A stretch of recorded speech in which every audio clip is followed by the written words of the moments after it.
Perkenalkan, Assalamualaikum warahmatullahi wabarakatuh. Saya Dia Utari, guru biologi SMA 1 Magetan, mengajar sistem peredaran darah di kelas 11-6. Siap belajar sistem peredaran darah. Untuk sistem peredaran darah pada manusia ini terdiri atas 1. Darah, 2. Alat peredaran darah, 3. Macam-macam peredaran darah, 4. Golongan darah. Di sini sudah dibagi kelompok. Yang menjelaskan darah Anya, ya. Yang menjelaskan alat peredaran darah Intan, angkat tangan. Oke. Yang menjelaskan macam-macam peredaran darah Shelly. Yang menjelaskan golongan darah Nadia. Oke. Saya panggil ya.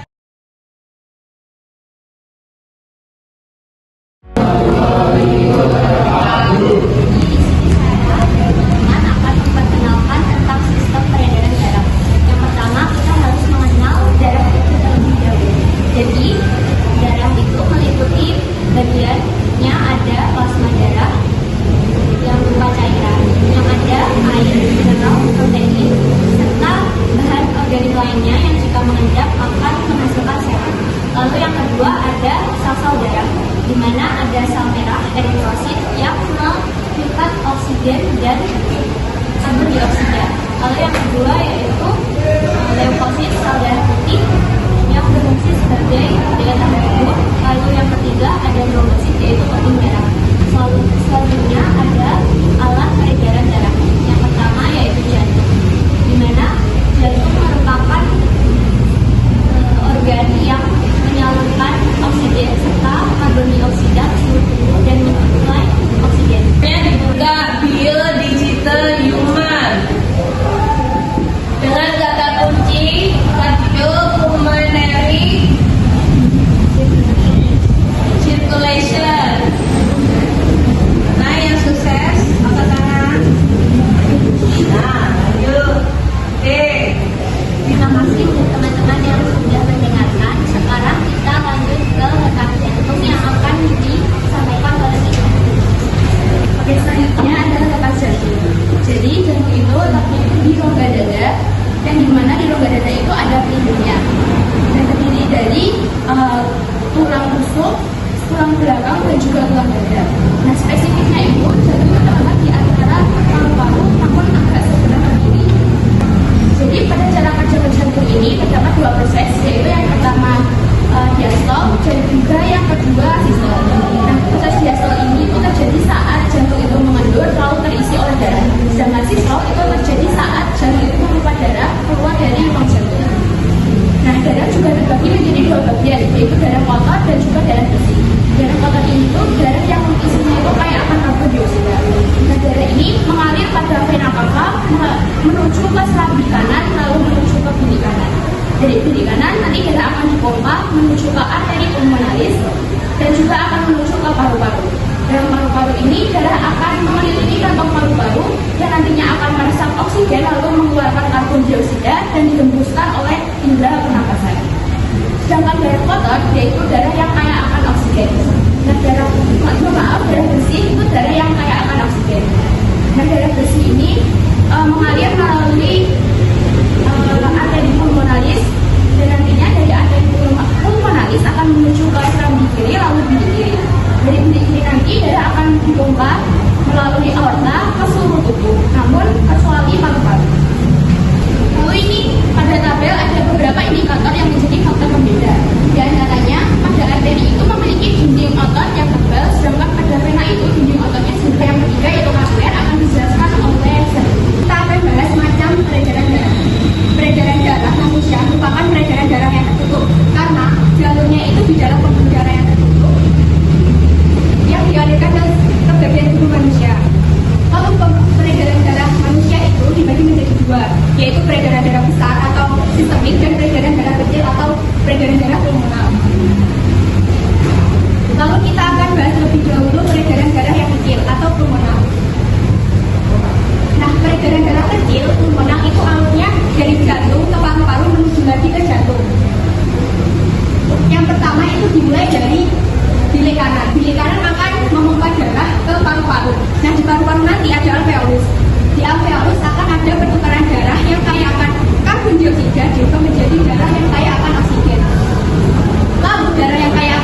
keluar lagi melalui vena pulmonar lalu kembali lagi ke jantung. Lebih tepatnya di serambi kiri jantung melalui vena pulmonalis. Jadi ingat ya, peredaran darah kecil itu alurnya dari jantung ke paru-paru kembali lagi ke jantung. Lalu kita akan bahas peredaran darah yang besar atau peredaran darah sistemik. Nah, alur dari peredaran darah besar itu dimulai dari jantung ke seluruh tubuh dan kembali lagi ke jantung. Ingat ya, peredaran darah besar tidak melalui paru-paru. Nah, lebih tepatnya dimulai dari bilik kiri. Nah, bilik kiri jantung nanti akan memompa darah keluar melalui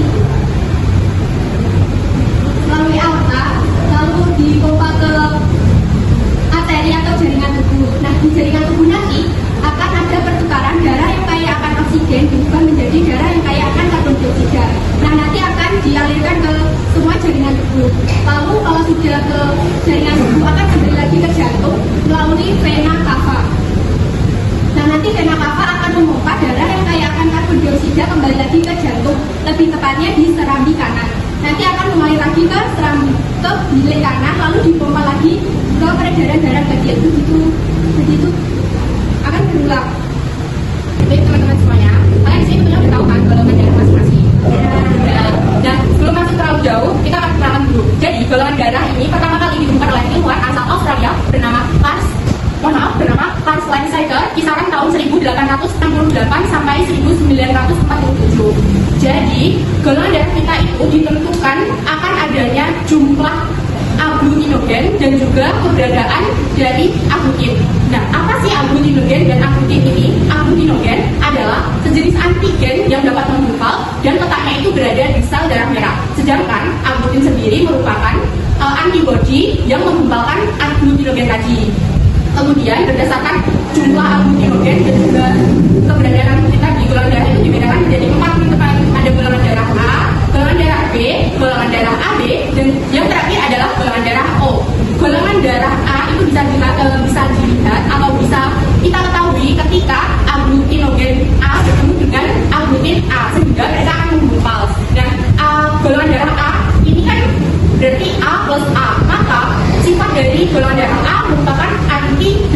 Jadi simpelnya itu kalau misal saya memiliki golongan darah A, maka saya tidak bisa menerima transfusi darah dari orang dengan golongan darah B. Begitu juga dengan orang yang memiliki golongan darah B, dia tidak bisa menerima transfusi dari orang dengan golongan darah A.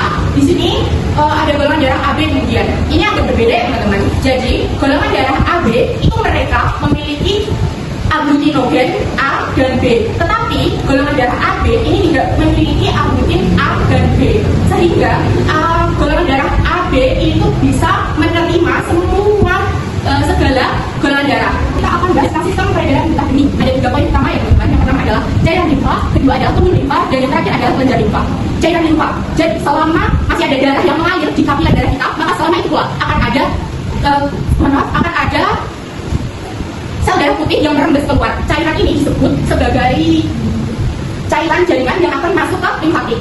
Sifat dari cairan ini adalah melawan segala virus, bakteri maupun penyakit yang dapat membahayakan tubuh kita. Jadi sifatnya baik ya teman-teman. Kemudian yang kedua adalah jaringan atau pembuluh limfa. Pembuluh limfa itu bentuknya hampir sama seperti pembuluh vena kita teman-teman. Nah, bedanya kalau pembuluh limfa itu lebih banyak cabangnya. Terus ujung-ujung dari pembuluh limfa ini tadi terbuka sehingga dari situlah cairan itu bisa masuk ke pembuluh limfa. Pembuluh limfa ini dibagi menjadi 2, yaitu limfa kanan dan juga limfa kiri. Selanjutnya ada kelenjar limfa. Kelenjar limfa ini tuh terdapat di beberapa titik di tubuh kita. Jadi seperti di mata ketiak, paha, dan juga leher teman-teman. Fungsi dari pembuluh kelenjar limfa ini tadi itu menghasilkan sel darah putih. Nah, ada yang menarik nih. Ternyata gak cuma pembuluh kelenjar limfa aja, ada juga alat yang fungsinya mirip dengan kelenjar limfa itu sendiri, yaitu adalah limfa dan fosil. Nah, sekarang lanjut ke penyakit atau gangguan pada sistem peredaran darah. Yang pertama itu ada anemia. Teman-teman tahu nggak apa itu anemia? Tahu kan? Nah, terus selanjutnya adalah leukemia atau biasa kita dengar dengan kanker darah. Kemudian ada hipertensi, stroke, kemudian ada varises, terus basir, dan yang terakhir adalah AIDS. Yang sudah dibalik, semoga kita selalu dijaga dari segala penyakit itu dan senantiasa diberikan kesehatan yang teman-teman. Saya masih. Anak-anak sekarang dibuka di HP-nya Google Expedition. Itu merupakan mikroskop virtual ya. Jadi kalian bisa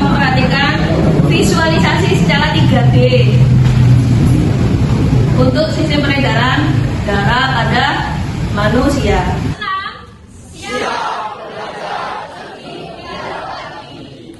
Dengan aplikasi yang sangat membantu kita sebagai siswa, kita lebih bisa dan lebih mudah membayangkan atau memvisualkan bagaimana sih yang ada di dalam tubuh kita, organ mana yang di dalam tubuh kita yang bekerja untuk sistem peredaran darah kita. Ternyata sangat kompleks. Dan kita jadi lebih tahu